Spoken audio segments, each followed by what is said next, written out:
दोस्तों, गांव में एक अजीब सा किस्सा फैल गया था। लोग कहते थे कि हरिदास बाबा की साधना में एक रहस्यमयी ताकत है जो किसी को भी आंतरिक शांति का अनुभव करा सकती है। लेकिन कभी किसी ने यह नहीं पूछा कि असल में वह साधना क्या थी। क्या यह सचमुच भगवान से कुछ विशेष संबंध था या फिर बाबा का साधारण जीवन ही उसकी असली ताकत थी। अर्जुन गांव का सबसे होशियार और तर्कशील लड़का, जब से वह बच्चा था हमेशा बाबा की साधना और उनके जीवन को संदिग्ध नजर से देखता आया था। उसे हमेशा यह सवाल खटकता था, अगर भगवान सच में होते तो बाबा का जीवन इतना साधारण क्यों होता? वह क्यों भगवान से कोई चमत्कार नहीं मांगते? अर्जुन का दिल तर्क से भरा हुआ था और वह कभी यह समझ नहीं पाया था कि भक्ति का मतलब सिर्फ प्रार्थना नहीं, कुछ और भी होता है। एक दिन उसने सोचा, अब इस सवाल का जवाब जानना चाहिए। उसने एक योजना बनाई और बाबा से सवाल किया, बाबा, अगर आप भगवान के सच्चे भक्त हैं तो क्या आप मुझे कोई चमत्कार दिखा सकते हैं? क्या भगवान आपको इस साधारण जीवन से कुछ ज्यादा देंगे? यह सवाल केवल अर्जुन का नहीं था, बल्कि यह हर उस व्यक्ति का था जो सोचता था कि भक्ति केवल तर्क या दिखावे की चीज नहीं हो सकती। अर्जुन का दिल इस बात से भरा हुआ था कि भक्ति क्या होती है और बाबा की साधना क्या सचमुच कोई असर डालती है या यह महज एक दिलासा थी। एक बार की बात है, बहुत समय पहले की बात है। एक छोटे से गांव में एक साधु बाबा रहते थे। उनका नाम था हरिदास बाबा। बाबा का जीवन पूरी तरह से साधना और भक्ति से ओतप्रोत था।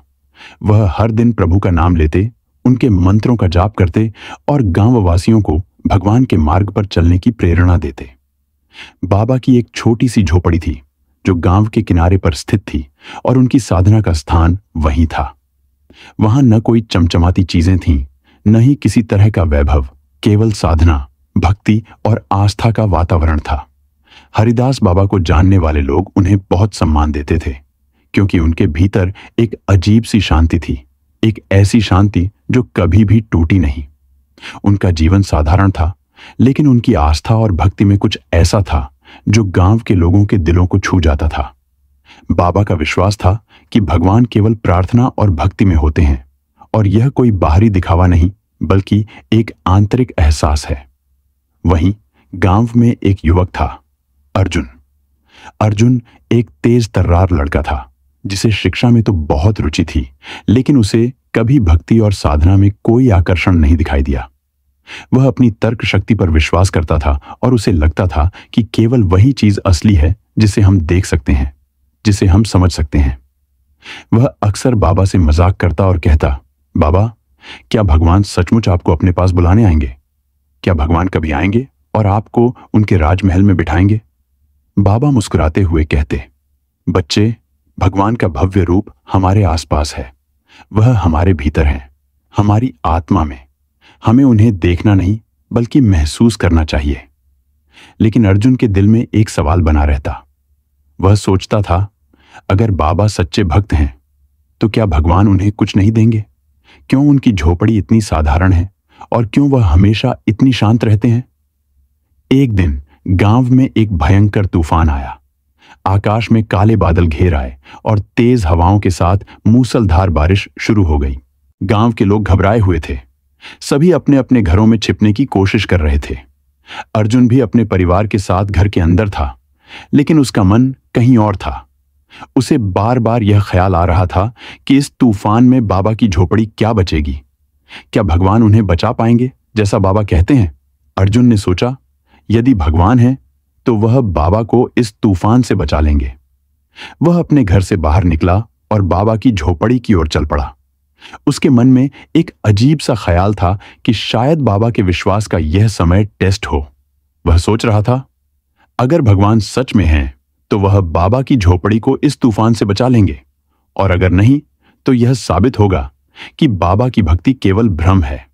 जब अर्जुन बाबा की झोपड़ी के पास पहुंचा तो उसने देखा कि बाबा वहीं शांतिपूर्वक ध्यान में मग्न बैठे थे।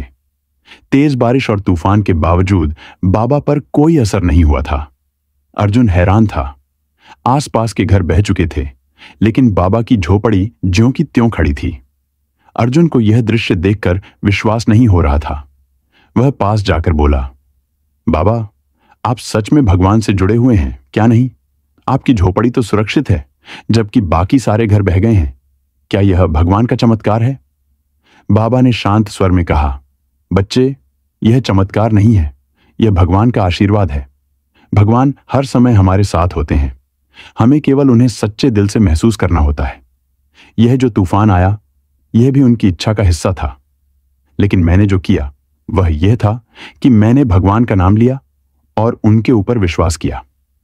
अर्जुन ने देखा कि बाबा के चेहरे पर कोई घबराहट नहीं थी।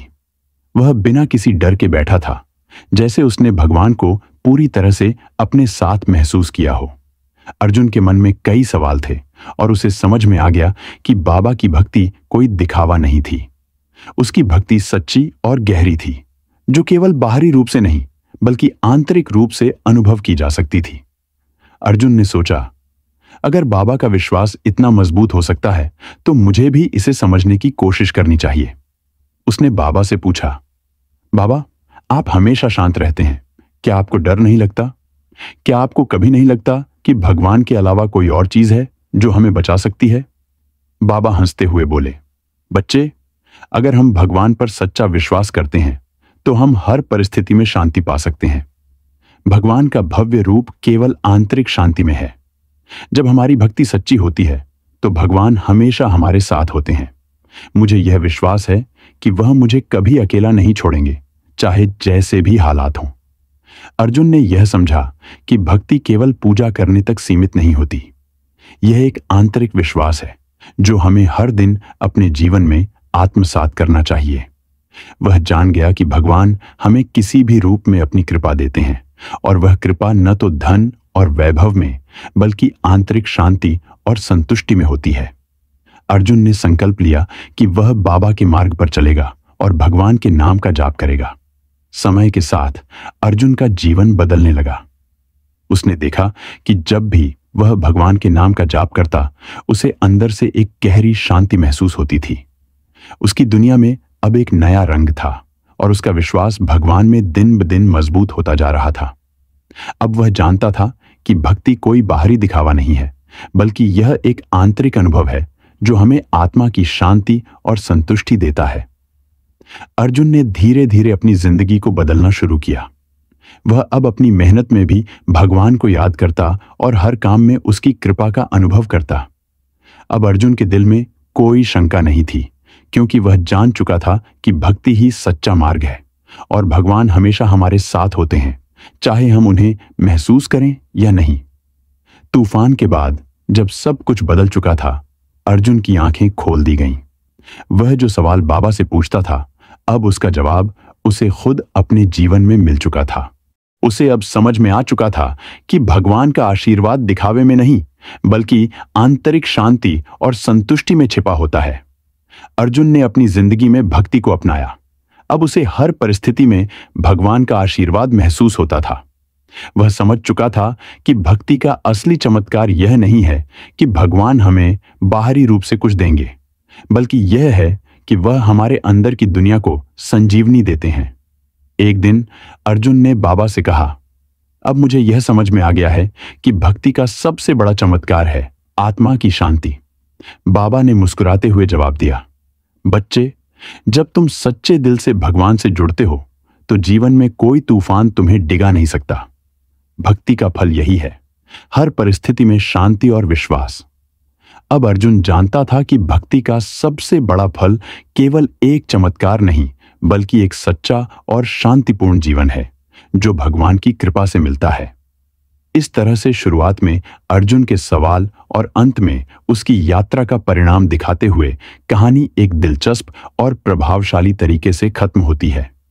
यह कहानी न केवल भक्ति का महत्व बताती है, बल्कि यह भी समझाती है कि असली चमत्कार हमें बाहरी रूप में नहीं, बल्कि आंतरिक शांति और संतुष्टि के रूप में मिलता है। दोस्तों, यह कहानी एक भावनात्मक और प्रेरणादायक रूप में भक्ति के महत्व को दिखाती है।